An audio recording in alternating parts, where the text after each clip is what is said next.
Welcome, welcome, you guys. Happy Thursday. We'll get started here. Welcome to How to Become a Leader in the Trump Resistance. We are learning, this is basically a course, learning how to learn to do better, step up, and become a leader and get more people involved. Tonight, we're going to be covering using social media, attracting and mobilizing supporters. Um, we'll learn how to grow your organizing base and inspire actions across platforms with a social media expert practitioner. In segment 1, we'll cover Facebook and Instagram. In segment 2, we'll dive into YouTube and TikTok. Join us in this exploration of how digital tools can power real-world resistance. Okay, our vision is a future without Trump and his enablers. Our mission is lawful, nonviolent civil resistance to Trump and his enablers. Our values are collaboration, integrity, nonpartisanship, and professionalism. And here we are. That's me, Tracy Adams, and the wonderful Nevin Cometh. I was about to say Kevin Nometh. Never happened. Trust me, never happened before. So tell me, how are you doing, Nevin? I'm doing great. Thank you, Tracy. Yeah, I'm the director of the Resist Trump campaign, folks, and I'm very excited about tonight's presentation because I know how important social media is to getting the word out about what you're doing in your little Resist pod, bringing people in and telling your story. So I'm really excited about the information we're going to share tonight. Fabulous. Me too. So, the good old First Amendment. Let's take a little brief sec to look at it here. Congress shall make no law respecting an establishment of religion or prohibiting the free exercise thereof, or abridging the freedom of speech or of the press, or the right of the people peaceably to assemble and to petition the government in a redress of grievances. Now, tonight we are utilizing 2 to 3 of the 5 freedoms this very meeting. Lawful nonviolent resistance is protected by the First Amendment. Have you got that? I'm not looking at the chat. I'm going to drop it in shortly. Okay, thank you. So I love being here and learning about the First Amendment and how we can use that to learn and move forward and have our voices heard. So about this course, it's in like 3 different modules.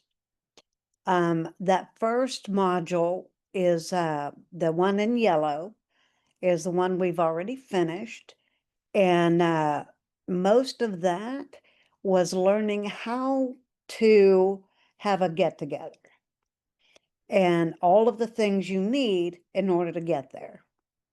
We're right now in that gray area where we are learning to take action. And at the end of this module, we're going to, like, each of us is going to basically, what's the word? Organize. That's probably the word I'm looking for. Our own protest. Could be small. Personally, I'm just going to have a few friends up at the end of the road with signs, but hey, everybody gets to do something. And then the last section, the red section there, is going to be pretty interesting, where we'll go over advanced techniques and really sort of polish everything up. And at the end of that one, we're going to ask that we that we form resist pods, is what we're calling them right now, which is basically you and maybe a few people get together and basically say, we're going to get together on a regular basis and talk about this and see what we can do to take action and move forward. So let's see here. So where are we and where have we been and where are we going? Last week, we covered knowing your rights, the legal basics. Had a fabulous attorney here who gave us all kinds of wonderful information. Next week, we're going to talk about staying safe with de-escalation and digital security. And this week, tonight, using social media, attracting and mobilizing supporters. So I'm really excited to hear what folks have to say tonight. I'm interested in bitches get stuff done. Can't wait to hear what you've got to say, Heather. Thank you. Overall, our agenda for tonight, of course, we did the intro, we did that. Part one, our wonderful Heather Ryan is going to speak about some media strategy and different platforms. And then section two, she's going to do the same thing, only different platforms. After she speaks the first time, we're going to have a chance for a little Q&A. And then we're going to do some breakout rooms. So we'll break up into different little spots and answer questions and discuss what we're learning. And then we'll have a little Mentimeter. If you've not been here before, that's one of my favorite things, is it will ask you questions. We'll ask you a question, you'll go to menti.com and put in your answer, and it'll automatically throw it up on our screen. It's fabulous. And then after section two, we're going to do the same thing. Q&A, breakout groups, and a Mentimeter. And then we're going to close and see where we're going from there. Thank you very much. I'll turn the mic over to Nevin. I mean, stop sharing, or do you want me to leave mine up? You can stop sharing. I'll just go ahead and share mine if that's all right. That's cool. All right. Thanks, Tracy. So Heather, if you're back there, you're welcome to come out on stage anytime in the next few minutes as I introduce you and share a little bit about your background. So folks, we have tonight a special speaker named Heather Ryan, who's the founder of the organization Bitches Get Stuff Done. In 2022, Heather combined her expertise in politics, reality TV, and marketing to found the activist organization. Initially, BGSD was just Heather, her daughter, and niece. They began creating social media content about their antics, which included protesting at Republicans' homes and churches, as well as running off presidential candidate Ron DeSantis from a rally at the Menlo, Iowa Freedom Rock event. After the 2024 election, Heather leaned into BGSD full-time and began organizing chapters throughout the nation. To date, there are 18 active chapters from California to New York. The goal of the organization is to organize small activist groups nationwide that become active in their communities, versed on updating protesting strategies, and eventually run for office. I love it. Bitches Get Stuff Done believes that the time to be nice is over and the time to be a bitch is now. That is how we begin to create real, tangible change. Heather, the floor is all yours. Thank you so much.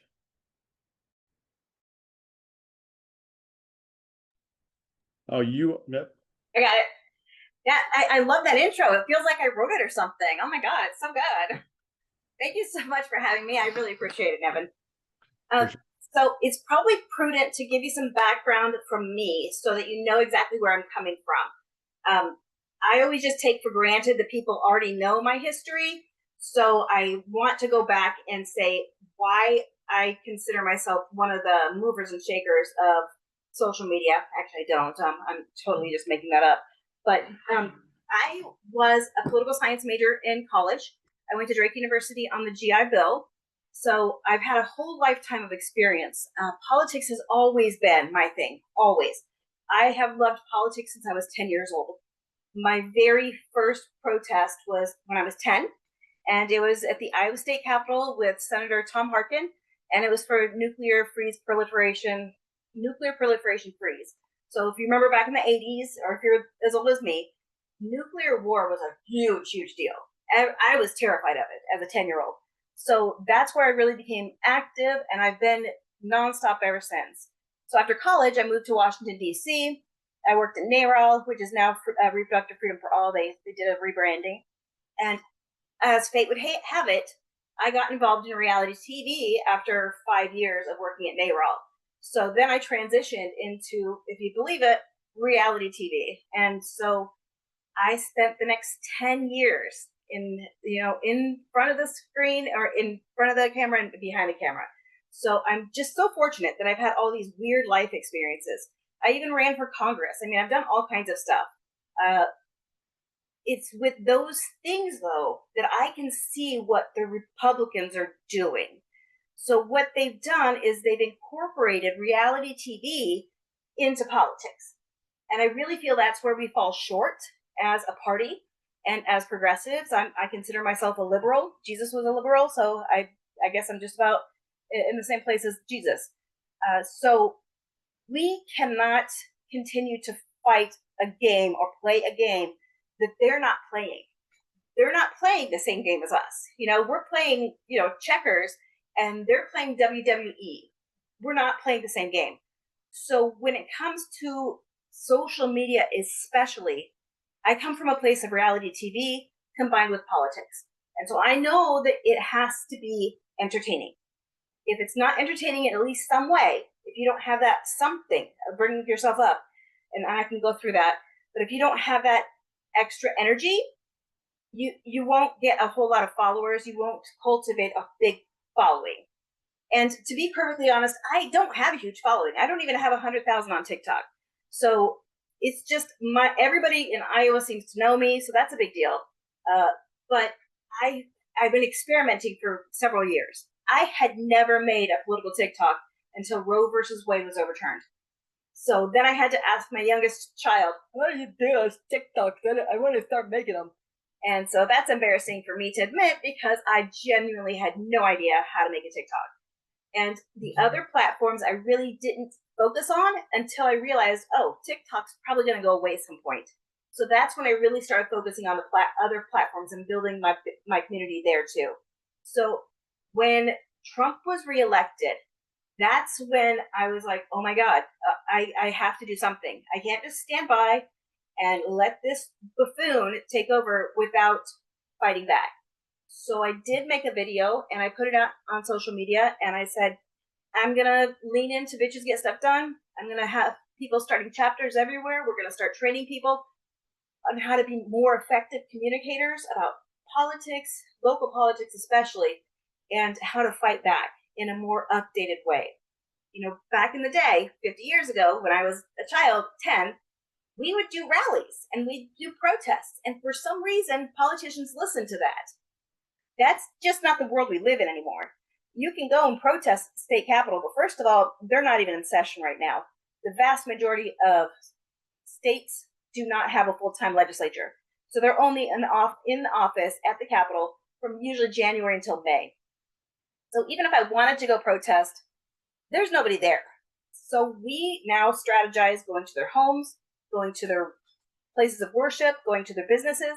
The vast majority of our politicians, if they're state politicians, they have another job because they're only making usually around $30,000 a year. There are some exceptions where it's very expensive to live and where they have a full-time legislature, California, New York. But for the most part, most of our states have just a part-time legislature and they all have another job. And I truly believe with everything in my soul, it is our job to keep people informed of what these little turds did when they were in office for those 4 months. Because then you've got all those 8 months that they're not in office anymore and people forget. People forget that they outlawed abortion at 6 weeks in Iowa. People forget that we stripped human rights from LGBTQ transgender people. People forget, which is normal, right? I'm a nerd. I love politics. I follow it closely, but most people don't remember. So do I go to their houses and protest? Hell yeah. And I film it and I put it on my socials, because that's the way you start to let people know and remind them, these guys are doing this to you. These guys passed this budget bill that is going to decimate our social safety nets. Doesn't matter to the billionaires. They don't have to worry about the social safety nets, right? So that's where I'm coming from as an activist. And I just happen to be very fortunate that my kids know a lot more about social media than I did. But it's been a learning curve. You know, it's been 3 years now that I've been making TikToks. And TikTok's led into all of the other socials. So we'll talk about first Facebook and Instagram first. So like I said before, when I'm making content, I almost always make videos, because videos are a visual entertainment piece. I rarely type out stuff. If you do enjoy long form typing stuff and stories and sharing your information and your knowledge, I recommend oh gosh, the other oh, I didn't even write it down. What the heck? I'm gonna look it up because I don't want to misspeak. I haven't done this a lot. The other platform, because I don't have the patience to sit down and write a lot. It is Substack. So Substack is a great platform. It kind of smooshes everything together. It's got a long form written component. It's got a video component. It's got like a messaging component. It's got like every good thing about all of the socials are smooshed into Substack. I definitely want to work more on Substack in the future. I haven't built up my community in Substack yet, but oh my gosh, I'm very excited about it. And as soon as I get my ADHD under control, I am super gonna sit down and start writing stuff for Substack. It's fantastic. So when I make content, I almost always make videos. You can do memes, you can do long form. Videos are just more entertaining, and you get more eyeballs on your videos. You have 5 seconds on any video, before someone swipes away. So you have to grab your audience's attention immediately.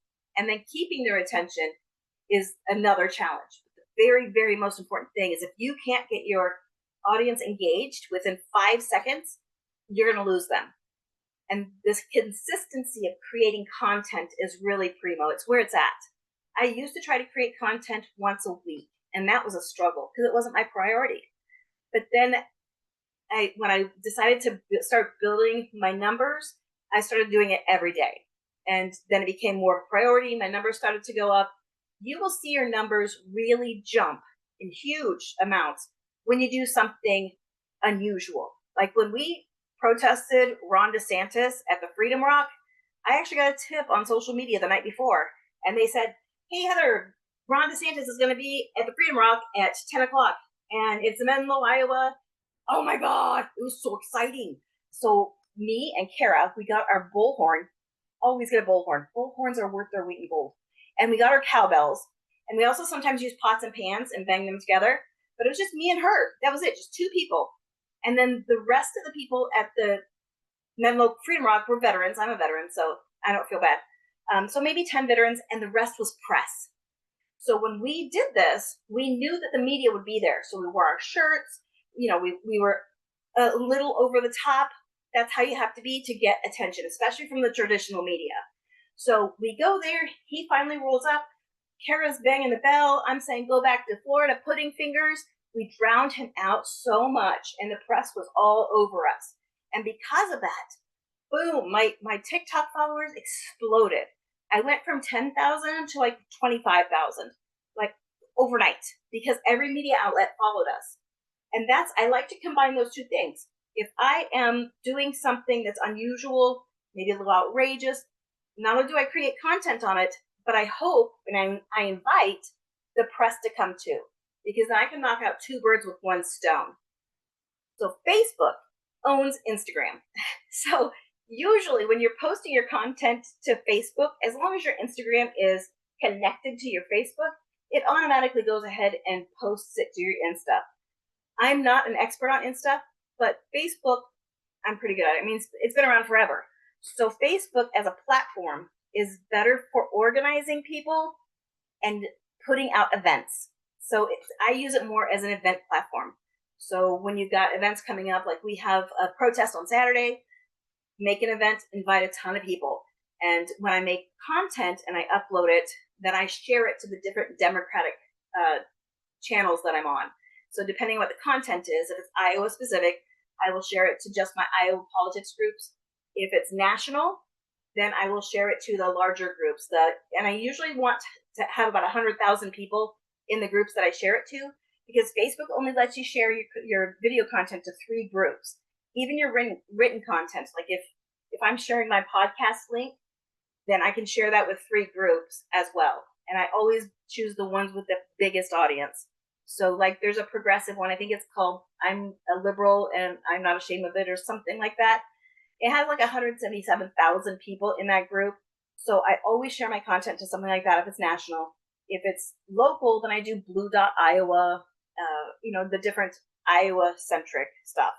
And if I'm doing something on Indiana or California, I do look for those groups too, because that's how you're getting to your audience.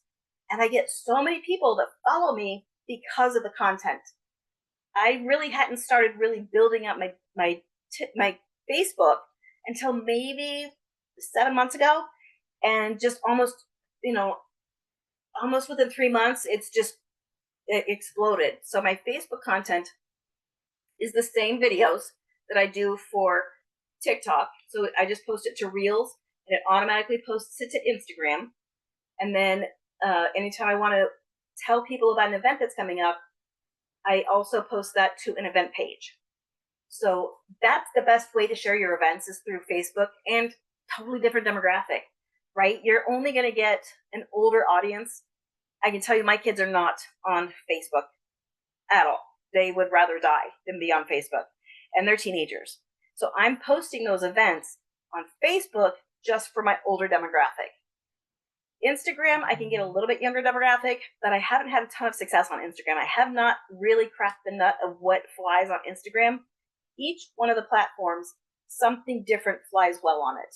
So YouTube is more of a long form video content. I do put plenty of Reels on there, the shorter content, 3 minutes or under, but they don't do as well on YouTube. But I'll talk about that in the second part.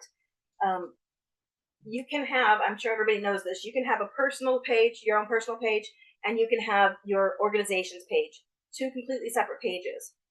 So whenever I post something to our organization, I not only do I shoot it out to like all these other groups that I can, but I also will double post it to my personal page so that I can get all of my personal friends to also like the content. And the more you build your business page or your organization page, like our Bitches Get Stuff Done page, the more you build that, the more people you have to invite to your events. So it's really cyclical. The more content you create, the more people you get to follow you. The more people you get to follow you, the more you can invite them to events. The more events you have, the more people that get involved. So it's a great way Facebook is a great way to reach out to the older demographic who tends to be more active, because my generation and generations before me have seen a lot of this upheaval over our lifetimes. I would like to say Reagan started all this. Big personality, right? May not have been a smart guy, but neither is Trump. But they have a lot of similarities where they're not entirely intelligent. So there's somebody behind the scenes pulling the strings. But those guys are dynamic on camera. And if you're creating video content, you have to be as well. You have to be a larger person than what you normally are, like 10% larger. This is absolutely a reality TV strategy. When you're watching reality TV, you're watching a train wreck. That's what you go for. You don't go there to watch people picking their boogers and doing the laundry. You go there to see the drama and the over-the-topness, right? So when they're casting for people that are larger than themselves. And when you're in production, you'll have your camera over there, and you'll have your producer in front of you, and the producer kind of leads you. If you don't have a script, and most of them, all of them that I ever participated on don't have a script. but the producer knows what content he needs to get.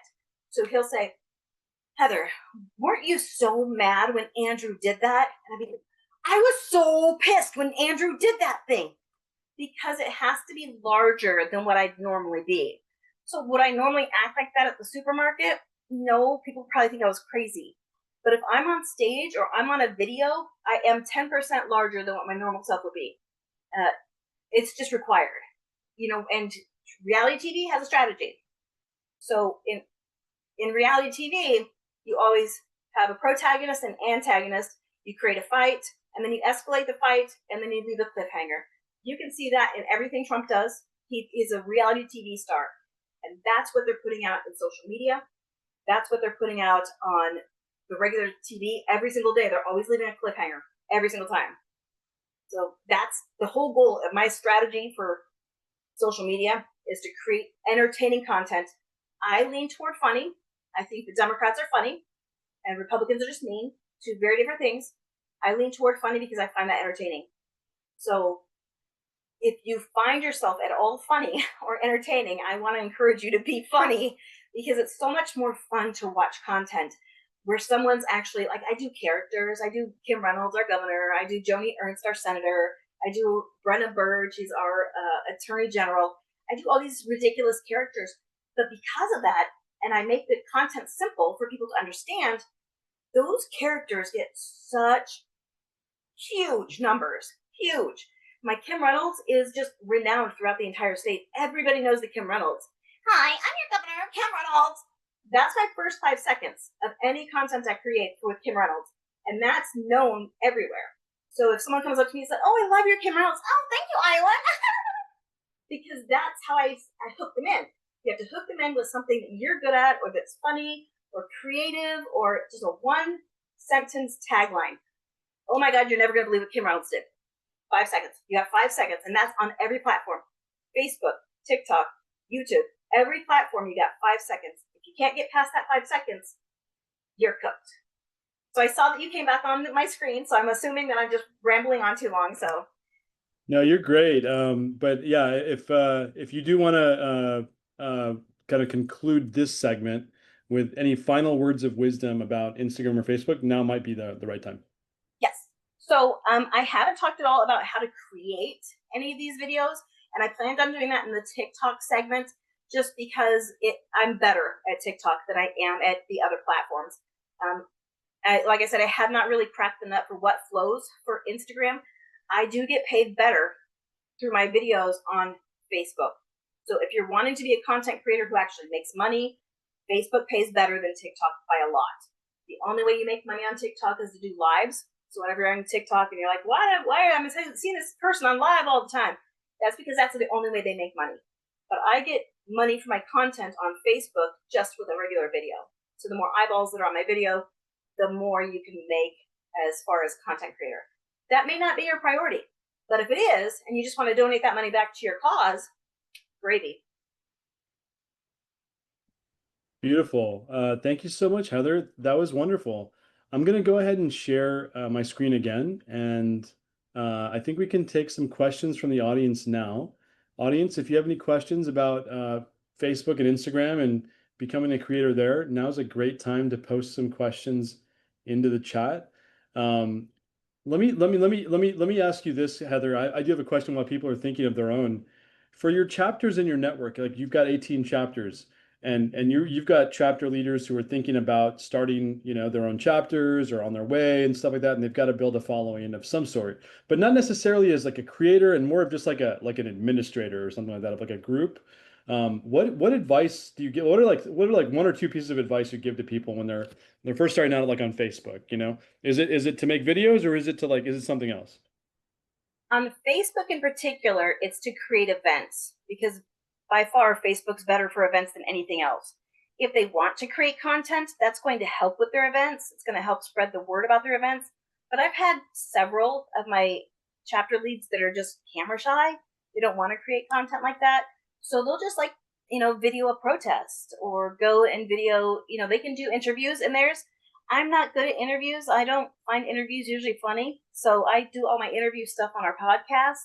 So I don't create interviews, but some of my chapter leaders do. So I do encourage them to try and get outside of their comfort zone and start creating content, just because that's going to bring up your numbers of your people that are following your page. And it helps create content. You've got to fill that page with content. If it's just a page that's just got 10 people that follow it and there's nothing to follow because there's no content on it, nobody wants to follow that. It's going to be boring. You always have to find a new way to be entertaining. It can be exhausting, not going to lie. It can be exhausting, but it's worth it once you start to see that people are connecting with you and you're starting to connect with your neighbors. Beautiful. Thanks for that. So someone asked, do we have an event creation page on Mobilize? I can probably answer that for you, Heather, or for them. There is an event creation page on Mobilize for the campaigns that we have enabled. We've enabled a campaign to allow you to host an event, to host a get-together, excuse me, which was the optional assignment for the first module that Tracy referenced earlier in this call. And then we now have another event campaign where you can use Mobilize to create an event around a lawful protest, which is the optional assignment for module 2 that is, I think we're requesting that folks do that by like August 24th or something like that. So you can use our Mobilize page to set up an event, and we encourage you to do so. But please, as Heather said, feel free to check out Facebook's events because it's free, and maybe other platforms as well. We've got another question. This is for you, Heather. What platform would you start trying to grow a community that could encourage critical thinking? Probably Substack would be your best bet. The problem with Facebook right now is that it's become really censored. They take down a lot of my content. You can't even message somebody like a DM or private message to somebody if it has words in it that they don't like. And I've messaged things like, hey, there's a protest on Saturday at 11 o'clock. And that's usually people asking me, when's the next protest? They block it. They'll say that I've broken their community standards and they don't let me spread the word. So I used to say TikTok, because you can bring things down to a level that people can understand and you can make it into a short, concise video. But Substack's going to have to win over on this one because they're not as censored, and it really is the best of all the platforms smooshed into one. And I haven't conquered it fully yet, but it's a really good platform. That was really interesting. One last question that has come in is from Brittany. How can you make money on Facebook or any platform? Oh, super easy. So TikTok, like I said, is where I started making money off of it, but I really only make money when I go live. So if you have a lot of people that are watching your live, they can gift you. So they can send you coins or little memes or whatever. Each one of those little gifts, it equals money. So it's people giving you money for that. Now, Facebook, on the other hand, it's eyeballs and it's Facebook paying you. So if your content, you're creating basically a television show for them in a sense. So they're kind of paying you like they would pay somebody who's on a show, right? So if I get 100,000 or 200,000 views on a Facebook video, then they just deposit that in my account once a month, because depending on how many views you get on the video, that dictates how much they pay you. It hasn't been a lot, but last month I got like $175, something like that. Still better than the face. Yep. Okay, cool. Well, I think that covers our time for questions for this round. Let's move into breakout groups shortly. We're going to pose the question for you to consider in your individual groups the following. How could you use Facebook or Instagram to attract new supporters to your organizing efforts? What kind of content would resonate most? I'm going to be doing a Menti question with the following question. How could you use Facebook or Instagram to attract new supporters to your organizing efforts? What kind of content would resonate most? So maybe you had an answer to that in the last breakout room. Maybe you heard an answer that really resonated with you, or maybe you heard some advice from someone in the room. So what we're going to do now is go to menti.com, maybe with your phone or with another browser window. Go to menti.com and enter the code that is on the top of that screen. And I'll go ahead and do it with you. 6526 2344. And go ahead and try and answer the question that you see on the screen. And we'll start to see answers pop in as they come in, probably in the next 30 seconds. Heather, I invite you to come in to the main stage now, if you can. And as those responses come in, maybe comment on them as you see them coming in. Usually it takes about 30 seconds or so for people to write their responses. So can you see them now? I can. Good, good. We've got post a question or statement that catches attention or emotional feeling. Yeah, absolutely.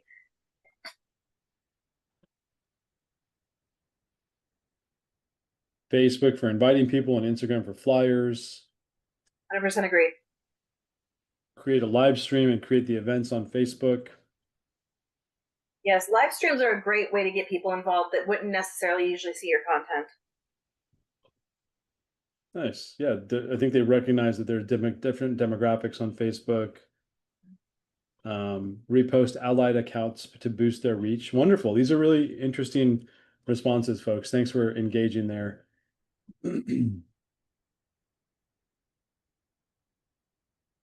Nice. Interesting. Okay. I'm going to switch us from what we're looking at now to back to the slideshow, where we're going to now do social media strategy part 2, YouTube and TikTok. Heather, the floor is all yours, and I'll stop sharing. Yay! I love TikTok. Okay, so when I first started out in TikTok, I was just recording my personal opinion about current events, basically in Iowa. My original name on TikTok was Iowa Poly Chicks. So Iowa Poli Chicks, CHICKS. And it was almost entirely reproductive freedom because that's how I got started in the first place. But there's all kinds of stuff in the news all the time. I was doing a lot of local stuff, city council. Those are the things that affect people most. So I was getting a lot of local people finding me on social media. But then I just got more involved and more involved. So when you're recording into TikTok, if you're not familiar, you can record directly into TikTok. Like you can actually like record directly. It'll have like a video camera in it. So I can record directly into TikTok and post that directly from my phone. I don't prefer that. I mean, it's okay. It's a decent platform for editing, but I find that the CapCut editing suite, it's an app that you can use, CapCut, CAPCUT, if you're not familiar. It's a free app. You can download it to your phone, and then you can film directly into your CapCut. I don't know if you can see this. But you can film directly into your CapCut with your camera on your phone. And the editing suite is so much better. It's got all these bells and whistles that you just don't get on or on TikTok's platform. So CapCut is owned by TikTok. So it's not like you're like, saying screw the man, flipping the bird to TikTok. You're not. They own it. But when I first started out, I just did the free app. So you can do a ton of stuff with the free app. You don't need to do the professional stuff. Now I do the professional because it's just got so many bells and whistles. I edit my podcast with it. I edit all of my silly shows with it, my different characters. I started out, and I still do this a lot, where I only do 5-second segments. So I'll do 5 seconds, cut, 5 seconds, cut, 5 seconds, cut. And so it's a lot of jump. But I don't mind that because it keeps the content interesting. So if I'm doing a 5-second cut and I'm doing I call it a TikTok walk around my neighborhood, just walking around, I only do 5 seconds at a time. So maybe I might do something like Kim Reynolds just took away food privileges from children during the summer. And then I cut. And then I go into what it was that she did. She just vetoed a bill that would have allowed children to have EBT for the summer. Whatever it is, by the time I record that next cut, the background has changed. And I know that sounds simplistic, but it really does keep people focused on it because a lot of times they're trying to figure out where you're recording from. Oh, there's the Amazon. I know where that is. It's in Bonneville, Iowa. So I know it sounds silly, but that's one way to really start to build your audience, is to have something interesting constantly happening. Now, CapCut now does have a feature that's called, oh gosh, what is it called? It is called the teleprompter. So the teleprompter I've just recently been using. I don't usually have the attention span for a teleprompter, but it works a lot with my characters, because my characters, I want them to sound like the actual characters. I put a more than I should, great deal amount of time into the voice and the mannerisms of these different characters. So if I'm focusing on 5-second cuts with those, it just takes away from that. So I will use the teleprompter, where you literally just type in your text into the CapCut program, and it will lift up your text as you go. So it literally reads like a teleprompter on TV. Hey, I'm Samantha Fett, representative from part of Iowa, and I love to ban books. So it'll go up as I go. So that's a much more smooth way to do it. But you only get the teleprompter option if you do the CapCut Pro. And CapCut Pro, I think, is expensive. It's $20 a month. That's really a lot of money for an app. But I use it so much that it makes sense for me with the podcast and all my videos. When I make a video, CapCut will automatically let you just save it. It saves to your phone. So it's not saving to the program. So that's great, because once it saves to your phone, you can share that with every single one of your different socials. It's really easy. It's just saving to your camera reel. So where you have your pictures saved, that's where it's saving. So then it'll automatically let you upload to TikTok. Automatically does that. It'll say upload to TikTok. And then it gives you the option to stay in TikTok or to leave TikTok. So after I upload to TikTok, I leave TikTok, and then I go to my Facebook, and then I go to my Substack, and I go to my Threads, and then my YouTube Studio, and then my Instagram, and then my Blue Sky. I go to all of them, and I upload the same content to all of them. The content doesn't work great on all of them, but my Reels on Facebook have been exploding lately. I don't exactly know why. They used to do very poorly. I started out really bad. Like, my Facebook Reels might get 50 views if it was the content that I was posting from TikTok, and on TikTok it might get 100,000 views. But now my Reels on Facebook, for whatever reason, get a whole lot more views than they used to. And a lot of people come up to me and say they know me from Facebook. It's astounding. Most people are like, "Are you on TikTok?" And now it's a lot of people saying, "Are you on Facebook?" Normally people don't come up to me and say, "Are you on YouTube?" Because the vast amount of content creators for YouTube, they're doing long form content, which is fine. It performs better, but they're also right-wing lunatics. So if you're going to do long form content, longer than 3 minutes, I highly recommend you make it entertaining, and you make content that's interesting and entertaining, and always put it to YouTube. We need more YouTube content creators on the left. The right remember they used to be on AM radio with Rush Limbaugh, and that was their powerhouse. That's now the case with YouTube. So when you see these right-wing guys that are like, I hate women, and they're spreading that message on YouTube. So the more content we can create for YouTube, generally in a longer form than what I create, I highly encourage it. I encourage everybody who has a camera and a mouth to create content for YouTube. I haven't gotten to the number of followers yet where you make money on YouTube, so I haven't ever made any money on YouTube. But these guys that have a big audience, they do make money on YouTube, not just from YouTube, but also the sponsors, just like from a podcast. So if you have a podcast that does really well, you're making money off the sponsors because they want you to read their commercial.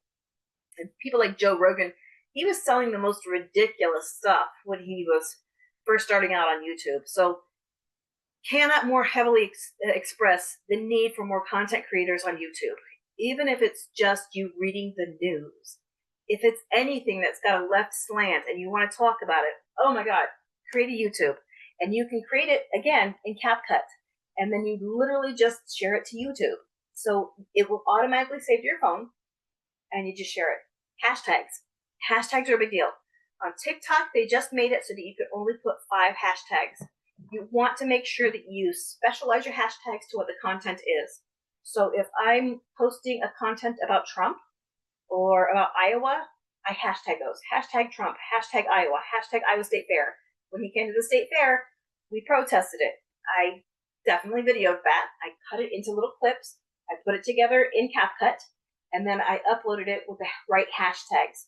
People used to put like hashtag trending, hashtag oh my god, or whatever, but that's not going to the audience that you want. You want to focus your hashtag on what your audience is going to be. My audience is political TikTok. That's it. I don't get the dance videos. I don't get people, doing their hair and makeup. I only get political TikToks in my algorithm. TikTok has one thing down pat. They know their algorithm. They know everything about what you want to see. If you spend too much time looking for cat videos, you're going to get a ton of cat videos. If you spend a good amount of your time just looking at stuff on politics, you're going to get all politics videos. So I'm in the algorithm of political TikTok. The algorithm will segment you out for left or right. That it just does. So sometimes my content will accidentally get onto the other side of TikTok, and I'll get a ton of trolls. When I go live on TikTok, I get a ton of trolls. But the more they troll you, the more it boosts your algorithm, so the more people see it. So most of the time when I'm live and I've got trolls on there like, oh, love Trump 2028, I just say, thank you so much for supporting my content, because them commenting makes it so that my content gets out to more people. So the more they comment, the better it does. And that's for my regular videos too. So if I'm doing like the 5-second cuts, or if I'm just doing a character, if they comment on it, no matter what it is, a lot of times I'll get like, your hair sucks, or oh my god, you're fat. And I almost always just say, thank you for supporting my content. Sometimes I'll just say, I didn't know that you were promoted from Captain Obvious to Admiral Obvious. Good for you. Thank you for helping my content. Just stuff like that. The more people comment, the better your content's going to get, and the bigger your numbers are going to get. And then you'll see people, it'll say so-and-so followed you because of your content. It does that on Facebook too, but it won't tell you what reels they followed you from. It'll just say, Sam Smith followed you because of your reel. So you can see your numbers growing. Again, the better entertainment value that you have on your content, the faster you're going to see your numbers grow. And I really didn't think, when I first started making TikToks, I didn't think that I'd have that much of a following. Here in Iowa, we have a lady called Liz from Iowa. She does a lot of political content, but she has a totally different personality than I do. She's got more of a professional. She's got a professional thing to her. She works for the local newspaper, so she's got a more reportery kind of thing going on. So I thought, oh my god, I'll never be to where she is, and now I totally am, because I have such a different, larger personality. I just use a completely different strategy. So you can use whatever strategy you want. You have to figure that out for yourself. Not everybody can be as amazing as me and a little over the top, and not everybody can have this great hair and these great glasses. Not everybody can do that. But whatever it is that makes you special, that makes you stand out, lean into that and make content with that. Even if you start out with nothing. A kid that I used to work with is the one that told me about the 5-second strategy. I didn't come up with that. I was like, how do I film this? Because he wanted to do a video for our work. And he told me, just film 5 seconds, you idiot. And then another 5 seconds, then another 5 seconds, and smoosh them together and put it up. And I always put, just as a side note, I always put the captions on mine. Because there are a lot of people that have disabilities. They can't see it, or they can't hear it, or whatever. I always put captions. And CapCut has caption options. If you're filming directly into TikTok, that also has caption options. I always put captions. If I forget, then I was like, oh god, I forgot. But a lot of times caption doesn't work perfectly, so you have to go in and make sure that the captions are correct, and it's not making you say something that you didn't say. Iowa always comes out as Island for whatever reason on captions, so I always have to go in and correct it before I post it. I used to try to put always a headline at the very beginning of every video to tell people when they're looking at all my videos what this one's about, what this one's about, what this one's about. But I've kind of done away with those because it doesn't seem to really make a difference in my numbers. Best time to post always is the weekends, because you're going to get better numbers then. That's when people have time to sit down and watch their TikToks. People sit down and watch their YouTube. I create content every day for both. But my YouTube automatically uploads, my podcast automatically uploads to my YouTube as well. So if you do a podcast, make sure that it's also on YouTube so that you can get the hits from both. And podcasts are their own unique item, like completely separate item for getting out your message. But I highly recommend trying all of them. Every single one of them, they're free for Pete's sake. Why not try it all? Figure out which one you like best and go with it. I love TikTok. I'm going to be sad when it finally goes away. I'm sad that it has such huge censorship right now. Really, all somebody has to do, if I get on the wrong side of TikTok, they only have to turn on my video and say it was offensive to them, and TikTok takes it down. So it's just nice to have all of the different platforms so that I can post it to different platforms. And Facebook's been doing very well lately for my Reels, and Reels, Threads, all of those are owned by Facebook. So all of those kind of feed into each other. If you're doing well in Reels, you'll do well in Threads. So I don't know if I have more content on that. I don't know if anybody had any questions. I could talk TikTok for days. That's wonderful. I do have a question. I want to invite everyone to submit their questions now on YouTube and TikTok and anything else related to social media strategy.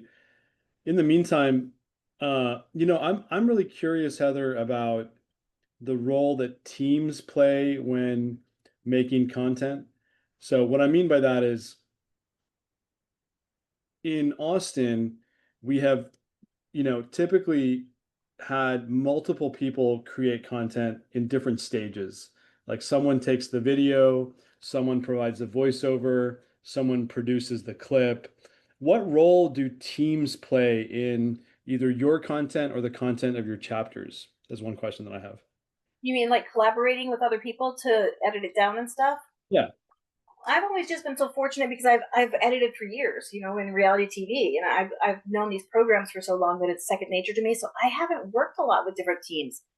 I just train people on how to use the editing software because the suite is very user friendly, and the voiceover stuff is super easy. So I've not really worked with a lot of teams that have to do different things. Now Right. you can record something and send it to someone in your Gmail, and it'll automatically just like send a link, and then they download the video from the link. So if you want to collaborate, you can, if you don't feel comfortable editing. But editing is so easy now. It's so user friendly that I encourage people to learn it. Just, buckle down. There's nothing you could hit in any of these editing suites that's going to mess up your video. You can always hit the undo button, no matter what you do. So I just tell people to poke around in the editing suite and, see how it goes.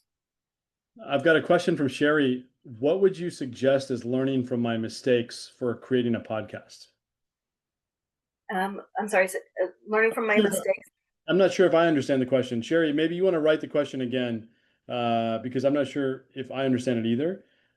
Let's go to another question in the meantime. From Deanna, Okay. how do you get started with Reels? How do you get started with Reels? Yeah. Reels is just TikTok, or it's just Facebook. So when you go into Facebook, you'll see at the very bottom, here, I'll show you. Well, I'll try to show you. You'll see at the bottom of the page is right down here is Reels at the very, very bottom. You click on that, and up here in the upper corner is going to be like a little face. You just click on that, and you just go to your profile, and it has a upload Reels. That's it. It's really that easy. You just go to Reels, and then upload a reel, and it's already saved. All these videos I make are already saved to my phone, Nice. in my photos. So I just go upload a reel, and I just go to it'll take me to my phone. It'll take me to where my pictures are saved. Very nice. Cool. All right. Well, I think now's the time that we're going to go into breakout rooms one more time, where we're going to ask folks really just to reflect a little bit about YouTube and TikTok, which is, and the question there is, how could you use YouTube or TikTok to attract new supporters to your organizing efforts? What kind of content would resonate most? Welcome back, everyone. We are going to do a mentee question. I hope those breakout rooms were enjoyable. We are going to ask you basically the same question that you just responded to in your breakout group, but instead in a mentee format. So going back to mentee.com, we're going to share the screen here, which invites you to go to mentee.com using the same code as before. If you're using your phone, it might have already kind of auto-selected the next slide, which is asking, how could you use YouTube or TikTok to attract new supporters to your organizing efforts? And what kind of content would resonate most? Excuse me. So think about that for a second and try and formulate a response. And I'll do the same on my side. We've got like, comment, and share to boost the post. I'm the algorithm. Or maybe in the algorithm was what they intended to say.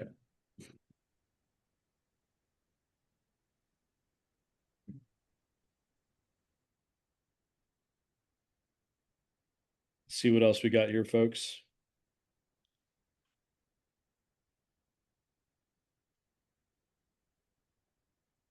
Question or statement, almost like clickbait on YouTube.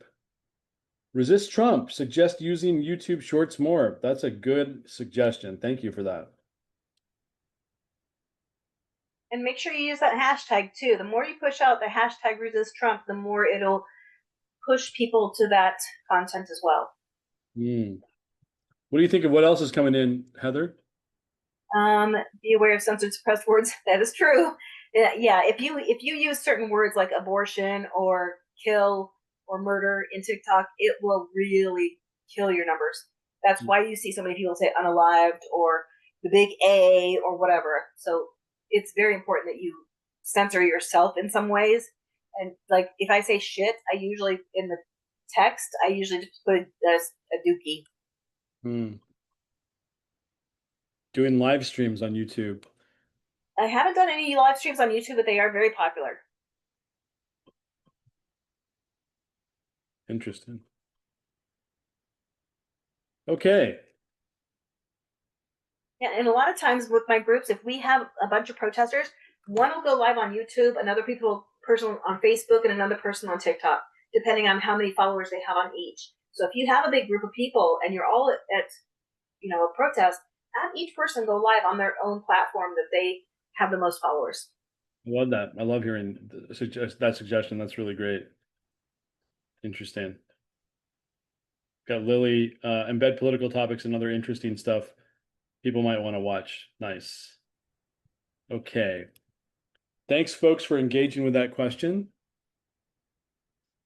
So I think we wanted to go back to the chat and open it up now for folks to share their thoughts, any announcements people want to make in the chat, any reflections. The chat is now open. I have some announcements to make myself with the notes that you see on the screen. We have, I'm sorry, I'm actually just going to look for the notes again one more time. There we go. We have a couple of things to note that Google Classroom, Leadership Lab, and Discord are always available if you want to engage in the course in a deeper level than just attending the webinars, then you can do so. And you can go to the Google Classroom, you can come into Leadership Lab on Tuesday nights, or you can join our Discord, which we strongly recommend to meet with other folks who are in the movement who are doing nonviolent civil resistance. And then next week, we also have a very interesting episode on the topic of de-escalation and digital security. So we talked about knowing your rights so that you're comfortable.